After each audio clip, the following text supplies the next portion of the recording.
3rd of May, Bistras. Left Munich at 8:35 p.m. on the 1st of May, arriving at Vienna early next morning. Should have arrived at 6:46, but the train was an hour late. Budapest seems a wonderful place, from the glimpse which I got of it from the train and the little I could walk through the streets. I feared to go very far from the station, as we had arrived late and would start as near the correct time as possible. The impression I had was that we were leaving the west and entering the east. The most western of splendid bridges over the Danube, which is here of noble width and depth, took us among the traditions of Turkish rule. We left in pretty good time, and came after nightfall to Klausenburg. Here I stopped for the night at the Hotel Royal. I had for dinner, or rather supper, a chicken done up in some way with red pepper, which was very good but thirsty. Memo: get recipe for Mina. I asked the waiter and he said it was called paprika Händel, and that, as it was a national dish, I should be able to get it anywhere along the Carpathians. I found my smattering of German very useful here. Indeed, I don't know how I should have been able to get on without it. Having some time at my disposal when in London, I had visited the British Museum and made search among the books and maps of the library regarding Transylvania.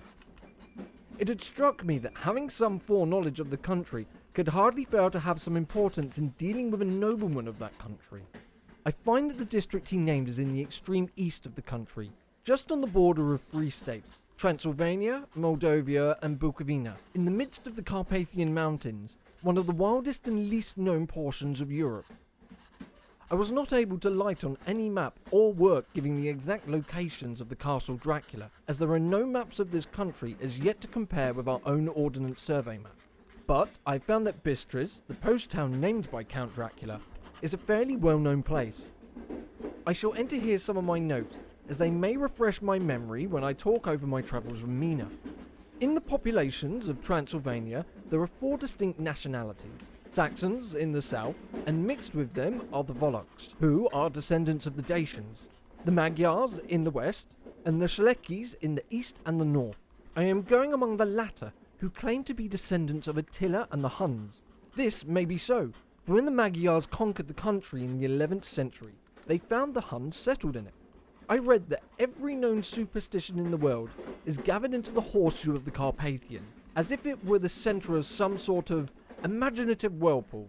If so, my stay may be very interesting. Memo: I must ask the Count about all of them. I did not sleep well, though my bed was comfortable enough, for I had all sorts of queer dreams. There was a dog howling all night under my window, which may have had something to do with it. Or it may have been the paprika, for I had to drink up all of the water in my carafe, and was still thirsty.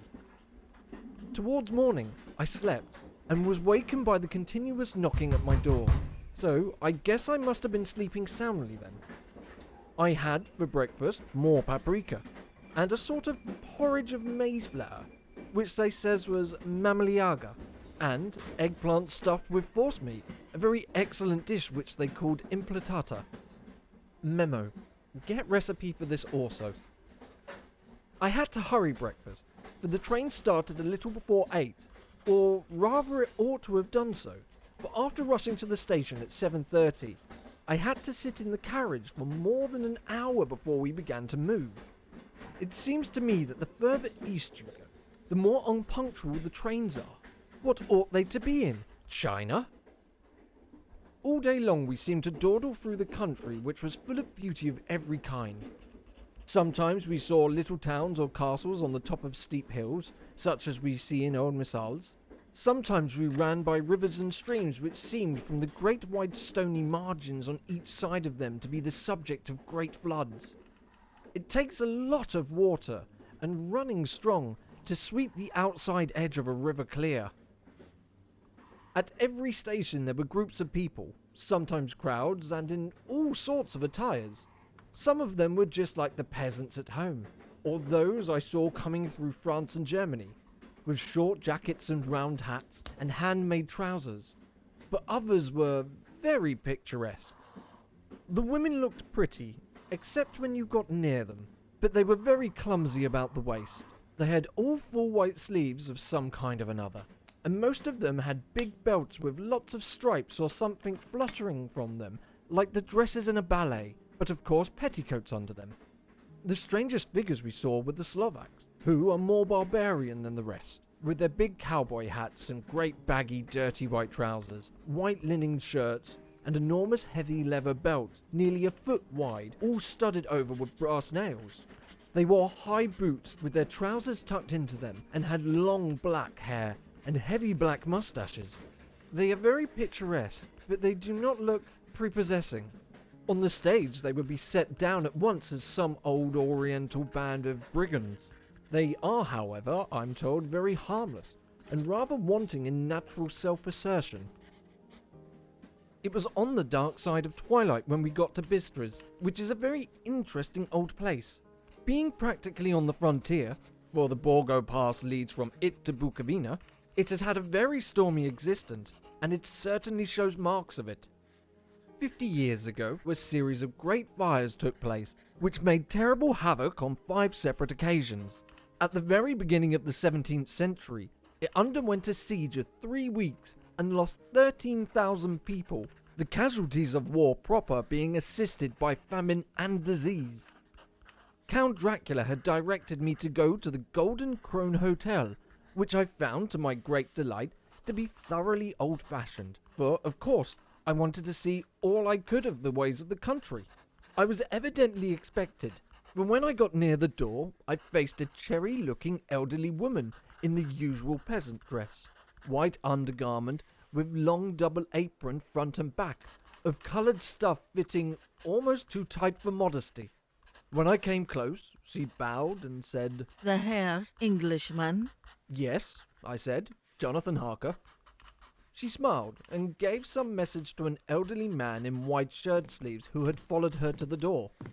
He went, but immediately returned with a letter.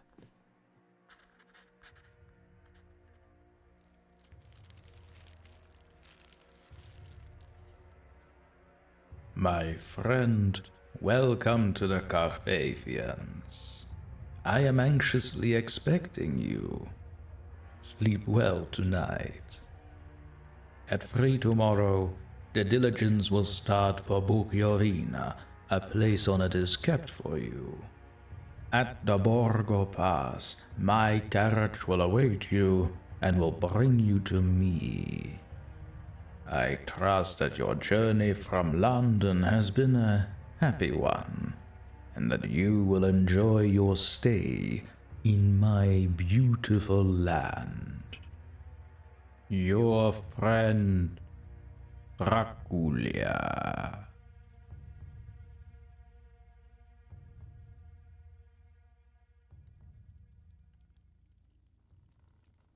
4th of May.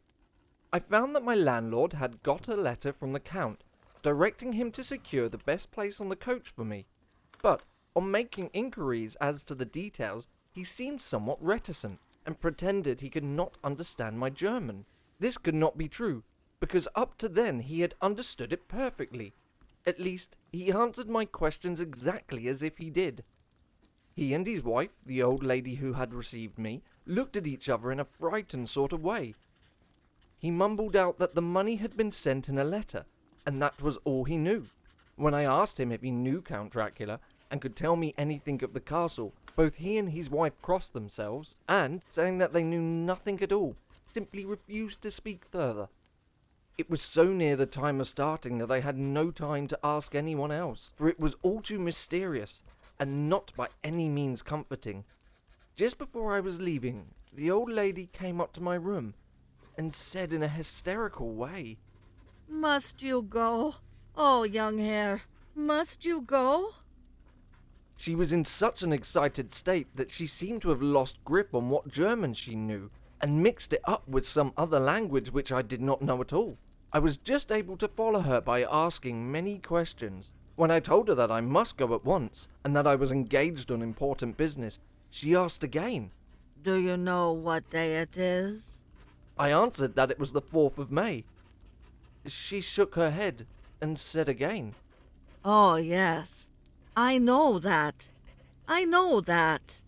But do you know what day it is?" On my saying that I did not understand, she went on. It is the eve of St. George's Day. Do you not know that tonight, when the clock strikes midnight, all the evil things in the world will have full sway? Do you know where you are going, and what you are going to? She was in such evident distress that I tried to comfort her, but without any effort. Finally, she went down onto her knees and implored me not to go, at least wait a day or two before starting. It was all very ridiculous, but I did not feel comfortable. However, there was business to be done, and I could allow nothing to interfere with it. I tried to raise her up, and said, as gravely as I could, that I thanked her, but my duty was imperative, and that I must go on. She then rose and dried her eyes, and taking a crucifix from her neck, offered it to me.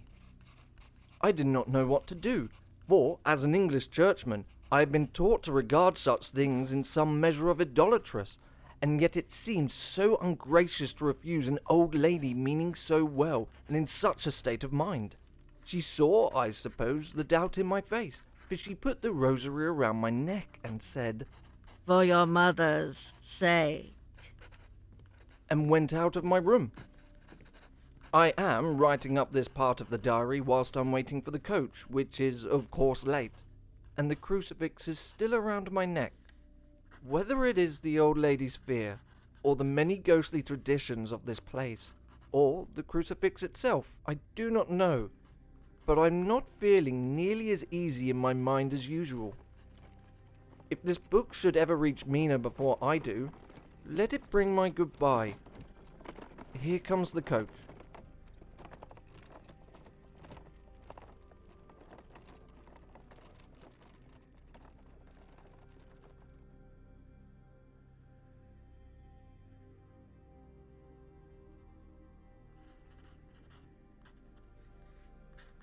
Fifth of May, the castle.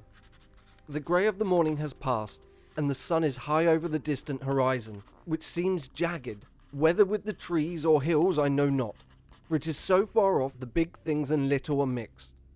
I am not sleepy, and as I am not to be called till awake, naturally I write till sleep comes. There are many odd things to put down, and least who reads them may fancy that I dined too well before I left Bistra's. Let me put down my dinner exactly. I dined on what they called robber steak, bits of bacon, onion and beef seasoned with red pepper and strung on sticks and roasted over the fire in the simple style of London cat's meat. The wine was a golden mediache, which produces a queer sting on the tongue, which is, however, not disagreeable. I had only a couple of glasses of this and nothing else. When I got on the coach, the driver had not taken his seat, and I saw him talking to the landlady. They were evidently talking of me, for every now and then they looked at me, and some of the people who were sitting on the bench outside the door came and listened, and then looked at me, most of them pityingly. I could hear lots of words often repeated, queer words, for there were many nationalities in the crowd, so quietly I got my polyglot dictionary from my bag and looked them out. I must say they were not cheering to me. From amongst them were Ordog, Satan, Pokol, Hell, Stragotia, Witch, Volrok and Volsak, both mean the same thing, one being Slovak and the other being Servian, for something that is either werewolf or vampire. Memo. I must ask the Count about these superstitions. When we started, the crowd round the inn door, which had by this time swelled to a considerable size, all made the sign of a cross and pointed two fingers towards me. With some difficulty, I got a fellow passenger to tell me what they meant. He would not answer at first, but on learning that I was English, he explained that it was a charm or guard against the evil eye. This was not very pleasant for me, just starting for an unknown place to meet an unknown man. But everyone seemed so kind-hearted and so sorrowful and so sympathetic that I could not help but be touched. I shall never forget the last glimpse which I had of the inn yard, and its crowd of picturesque figures, all crossing themselves as they stood round the wide archway, with its background of rich foliage of oleander and orange trees in green tubs clustered in the centre of the yard. Then, our driver, whose wide linen drawers covered the whole front of the box seat, Gotza they call them, cracked his big whip over his 4 small horses which ran abreast, and we set off on our journey. I soon lost sight and recollection of the ghostly fears in the beauty of the scene as we drove along, although had I known the language, or rather languages, which my fellow passengers were speaking, I might not have been able to throw them off so easily. Before us lay a green sloping land full of forests and woods, with here and there steep hills, crowned with clumps of trees, or with farmhouses, the blank gable end to the road. There was everywhere a bewildering mass of fruit blossom, apple, plum, pear, cherry. And as we drove by, I could see the green grass under the trees spangled with the fallen petals. In and out amongst these green hills of what they call here the Mittelland ran the road, losing itself as it swept round the grassy curve, or was shut out by the strangling end of pine woods, which here and there ran down the hillsides like tongues of flame. The road was rugged, but we still seemed to fly over it with a feverish haste. I could not understand then what the haste meant, but the driver was evidently bent on losing no time in reaching the Borgo Pass. I was told that this road is in summertime excellent, but that it had not yet been put in order after the winter snows.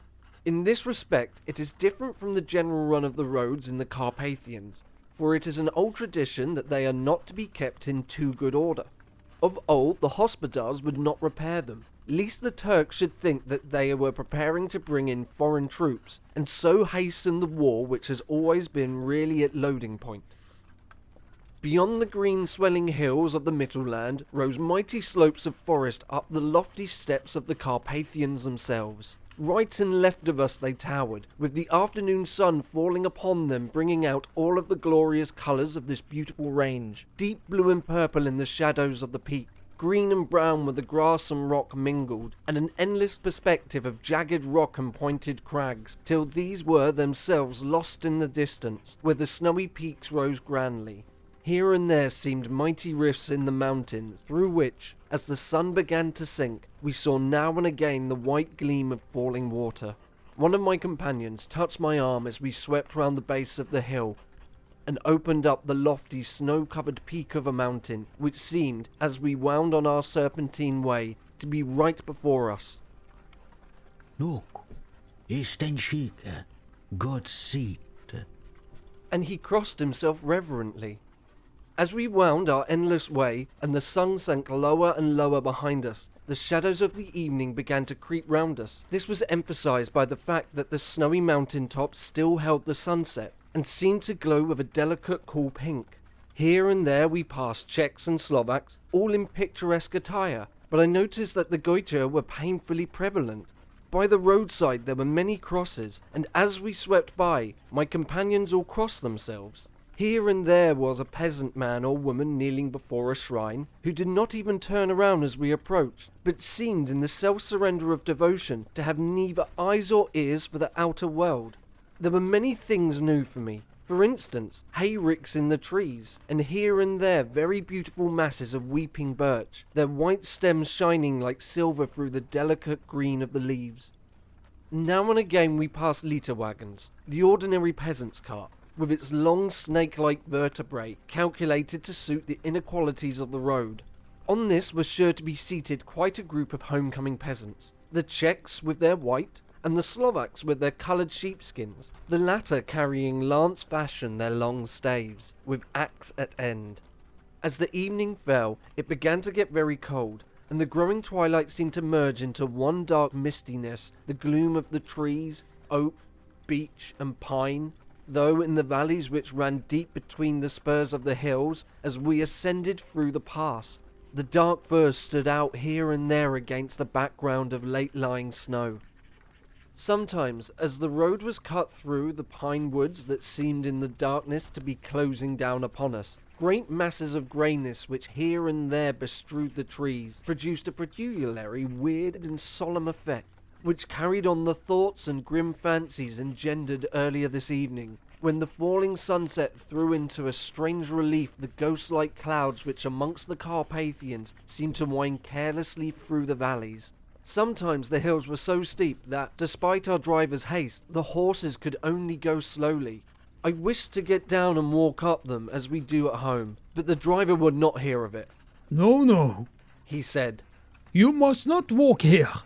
The dogs are too fierce. and then he added, with what he evidently meant for grim pleasantry, for he looked round to catch the approving smile of the rest. And you may have enough of such matters before you go to sleep. The only stop he would make was for a moment's pause to light his lamps. When it grew dark, there seemed to be some excitement amongst the passengers, and they kept speaking to him, one after the other, as though urging him further to speed. He lashed the horses unmercifully with his long whip, and with the wild cries of encouragement urged them on to further exertions. Then, through the darkness, I could see a sort of patch of grey light ahead of us, as though there were a cleft in the hills. The excitement of the passengers grew greater. The crazy coach rocked on its great leather springs, and swayed like a boat tossed on a stormy sea. I had to hold on. The road grew more level, and we appeared to fly along. Then the mountains seemed to come nearer to us on each side, and to frown down upon us. We were entering on the Borgo Pass. One by one, several of the passengers offered me gifts, which they pressed upon me with an earnestness which would take no denial. These were certainly of an odd and varied kind, but each was given in a simple good faith, with a kindly word and a blessing, and that same strange mixture of fear-meaning movements which I had seen outside of the hotel in Bistras, the sign of the cross and the guard against the evil eye. Then, as we flew along, the driver leaned forward, and on each side the passengers, craning over the edge of the coach, peered eagerly into the darkness. It was evident that something very exciting was either happening or expected. But though I asked each passenger, no one would give me the slightest explanation. The state of excitement kept for some little time, and at last we saw before us the pass opening out onto the eastern side. There were dark, rolling clouds overhead, and in the air the heavy, oppressive sense of thunder. It seemed as though the mountain range had separated into two atmospheres, and now we had gotten into the thunderous one. I was now myself looking out for the conveyance, which was to take me to the Count. Each moment I expected to see a glare of lamps through the blackness, but all was dark. The only light was the flickering rays of our own lamps, in which the steam from our own hard-driven horses rose in white cloud. We could see now the sandy road lying white before us, but there was on it no sign of a vehicle. The passengers drew back with a sigh of gladness, which seemed to mock my own disappointment. I was already thinking what I had best to do, when the driver, looking at his watch, said to the others something which I could hardly hear. It was spoken so quietly, and in so low a tone, I thought it was, An hour less than the time. Then, turning to me, he spoke in German worse than my own. There is no carriage here. The Herr is not expected after all. He will now come on to Bukovina and return tomorrow or the next day. Better, the next day. Whilst he was speaking, the horses began to neigh and snort and plunge wildly, so that the driver had to hold them up. Then, amongst the chorus of screams from the peasants and the universal crossing of themselves, a calash with 4 horses drove up behind us, overtook us, and drew up beside the coach. I could see from the flash of our lamps as the rays fell upon them that the horses were coal black and splendid animals. They were driven by a tall man with a long brown beard and a great black hat, which seemed to hide his face from us. I could only see the gleam of a pair of very bright eyes, which seemed red in the lamplight, as he turned to us. He said to the driver, You are early tonight, my friend. The man stammered in reply, The English Herr was in a hurry. to which the stranger replied, That is why I suppose you wish him to go on to Bukovina. You cannot deceive me, my friend. I know too much, and my horses are swift. As he spoke, he smiled, and the lamplight fell on a hard-looking mouth, with very red lips and sharp-looking teeth, as white as ivory. One of my companions whispered to another the line from Burger's Lenore, Denn die Toten reiten schnell. for the dead travel fast. The strange driver evidently heard the words, for he looked up with a gleaming smile. The passenger turned her face away, at the same time putting out her 2 fingers and crossing herself. Give me the Herr's luggage. Said the driver, and with exceeding alacrity my bags were handed out and put in the caleche. Then I descended from the side of the coach. As the caleche was close alongside, the driver helped me with his hand, which caught my arm in a grip of steel. His strength must have been prodigious. Without a word, he shook his reins. The horses turned, and we swept into the darkness of the pass. As I looked back, I saw the steam from the horses of the coach by the light of the lamps, and projected against it the figures of my late companions crossing themselves. Then the driver cracked his whip and called to his horses, and off they swept on their way to Bukovina. As they sank into the darkness, I felt a strange chill, and a lonely feeling came across me. But a cloak was thrown over my shoulders, and a rug across my knees, and the driver said in excellent German, The night is chill, mein Herr, and my master the Count bade me take all care of you. There is a flask of Slivovich the plum brandy of the country. underneath the seat if you should require it. I did not take any, but it was a comfort to know it was there all the same. I felt a little strangely, and not a little frightened. I think had there been any alternative, I should have taken it, instead of prosecuting that unknown night journey. The carriage went at a hard pace straight along. Then we made a complete turn and went along another straight road. It seemed to me that we were simply going over and over the same ground again, and so I took a note of some salient point and found that this was so. I would have liked to ask the driver what this all meant, but I really feared to do so, for I thought that, placed as I was, any protest would have had no effect in case there had been an intention to delay. By and by, however, I was curious to know how time was passing. I struck a match, and by its flame looked at my watch.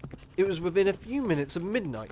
This gave me a sort of shock, for I suppose the general superstition about midnight was increased by my recent experiences. I waited with a sick feeling of suspense.